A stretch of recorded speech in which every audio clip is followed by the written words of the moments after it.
pintu ke depan ini kan akan diperiksa, diuji oleh laboratorium forensik Mabes Polri, entah sudah entah belum, kan begitu ya kan, kita tidak tahu ini gitu. Tapi asumsinya harus dari belum, maka kita punya gerakan tekanannya adalah seperti yang tadi sampaikan, bahwa di dalam uji forensik nanti gitu kan, itu harus melibatkan pihak-pihak lain yang disebut dengan independen, karena inilah kuncinya. Ini kuncinya sekarang. Jadi mereka sudah kalah, terpaksa menunjukkan kekalahan yang fatal nanti adalah uji forensiknya. Ternyata berdasarkan uji forensik Labkrim itu palsu, yang sesuai dengan keyakinan kita semua, gitu kan. Tinggal itu saja sekarang ini. Satu, yaitu proses uji forensik di Labkrimnya, di lab forensiknya itu diikuti oleh pihak ketiga yang independen, termasuk ahli-ahli kita dibenarkan. Satu itu. Atau kedua, kita bisa juga mintakan agar boleh diperiksa oleh laboratorium forensik lain, gitu ya, baik dalam negeri maupun luar negeri. Nah, kalau begitu selesai, gitu kan, tentang palsu dan aslinya yang kita yakini tadi palsu. Nah, untuk bisa begitu, maka desakannya harus muncul masif dari berbagai elemen masyarakat. Tugas kita sekarang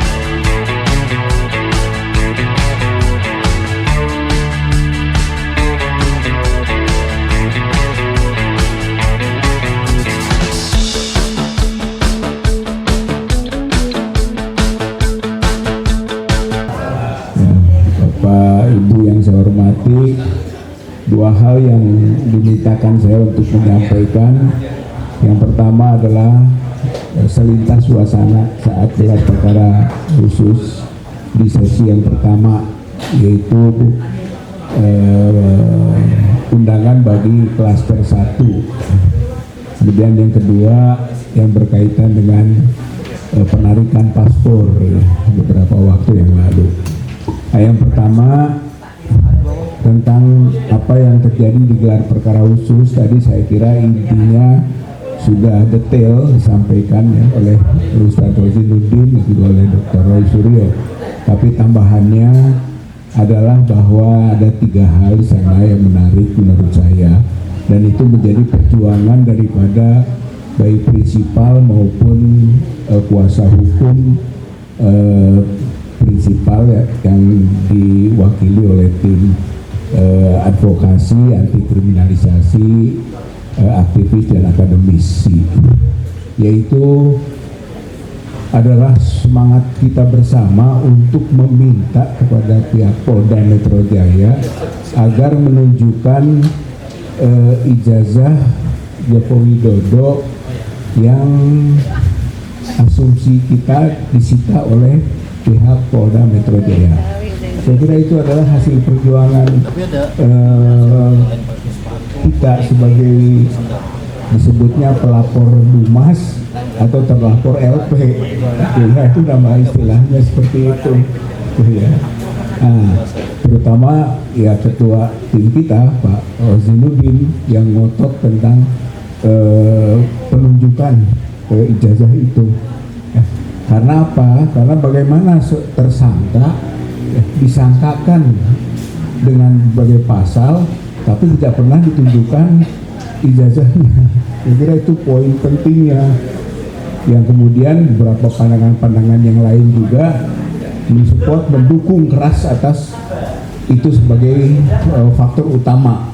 Itu yang pertama itu. Dan itu ternyata nanti pada waktunya dibantah keras oleh pihak terlapor Dumas atau pelapor LP, yaitu timnya Joko Widodo, bahwa mereka mengatakan sangat keberatan ditunjukkan ijazah tersebut. Jadi ini penting poin ini, gitu ya, karena bahwa itu hasil perjuangan dari kita semua dan mereka kalah, gitu ya, atas proses pertarungan itu. Jadi jangan dibalik, sebab image yang dibangun adalah seolah-olah mereka rela, senang, silakan, kan sudah selesai ditunjukkan. Padahal itu perjuangan kita. Itu penting poin satu ini. Poin 2 adalah equality before the law. Yang disampaikan di forum itu oleh tim kita semua adalah bahwa faktanya dalam mekanisme sejak pelaporan sampai proses penyelidikan dan penyidikan itu tidak ada equality before the law. Kalau mereka itu sangat cepat sekali prosesnya, dimulai dari pelaporan yang kemudian diterima tanpa konsultasi dulu, kemudian setelah itu BAP, saat itu juga, setelah itu juga, di saat itu juga keluar surat perintah penyelidikan. Saya kira ini rekor tercepat, gitu kan, atas seorang yang bernama Joko Widodo itu. Sementara kita juga cepat, tapi cepatnya cepat dihentikan di Bareskrim, cepat dalam proses penyelidikan jadi penyidikan, cepat distatuskan tersangka, itu beda cepatnya. Tapi hakikinya adalah tidak ada equality before the law, dan itu nanti akan menunjukkan cacatnya proses hukum dari yang dilakukan oleh pihak Jokowi. Saya kira itu jadi modal besar, dan itu kita sampaikan di forum gelar perkara khusus kemarin ya. Untuk menunjukkan apa? Bahwa kasus ini kasus yang cacat hukum yang dilakukan oleh mereka, dan itu menjadi unsur daripada kelak bisa ditetapkan rekomendasi penghentian penyidikan yang telah tadi disampaikan oleh Ustaz Hosibuddin. Nah, kemudian juga di samping masalah mekanisme prosedural yang bermasalah secara peraturan perundang-undangan, baik KUHP maupun Perkap yang mereka buat sendiri, itu adalah kaitan dengan kok bisa penyelidikan menjadi penyidikan yang menurut kami semua unsur-unsur pidananya tidak akan ditemukan. Gitu. Misalnya seperti tadi, gitu kan, di klaster 1 dituduhkan atau disangkakan atau dilaporkan pasal 311 dan 310 pencemaran dan fitnah, gitu kan. Lalu bagaimana ada pencemaran fitnah kalau tidak ada bukti tentang status aslinya dokumen? Itu misalnya selesai, gampang kok. Kemudian ada pasal 160. Masa seorang polisi nggak ngerti pasal 160 itu penghasutan.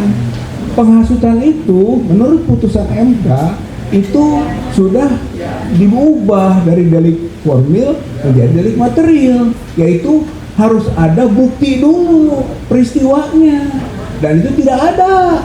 Saya kira ini yang gampang sekali bagi seorang polisi untuk bisa membaca itu, sehingga dengan bersusah payah dibangun image seolah-olah ada gelar perkaranya mereka sendiri yang akhirnya menyatakan ditingkatkan dari penyidikan karena ini peristiwa pidana. Gitu ya, itu gambaran ya, mungkin saya kira itu kompetensi dalam daripada pihak kuasa hukum tentunya, tapi bagi kita yang melihat ini mudah sekali, dan itu disampaikan waktu gelar perkara khusus itu kan 60. Jadi yang pokok 310, 311, 160 zong bullshit sebagai dasar pemidanaan, gitu kan, apalagi sampai ke penetapan status tersangka.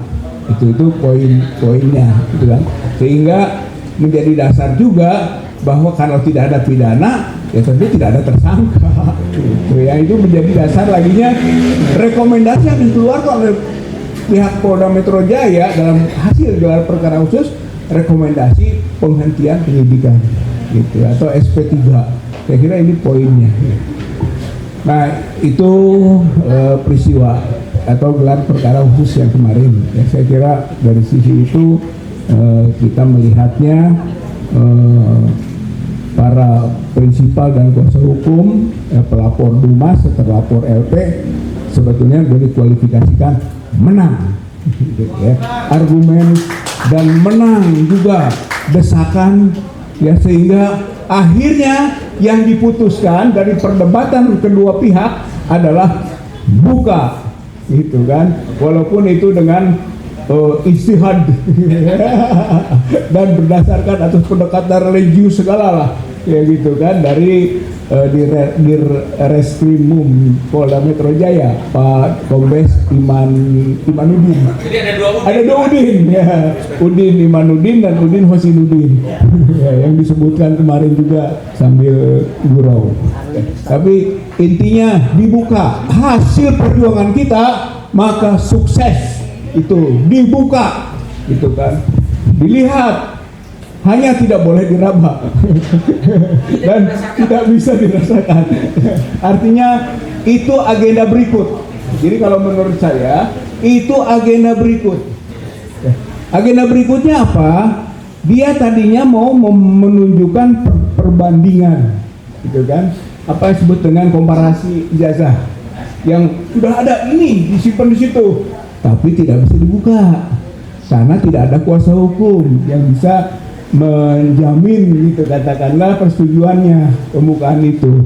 Walaupun sebetulnya itu tidak mesti harus dilakukan begitu. Itu kewenangan kompetensi penuh ada pada penyidik atau pihak pimpinan gelar itu. Nggak benar juga itu ya, tapi apalah ya, memang begitu. Ya tidak.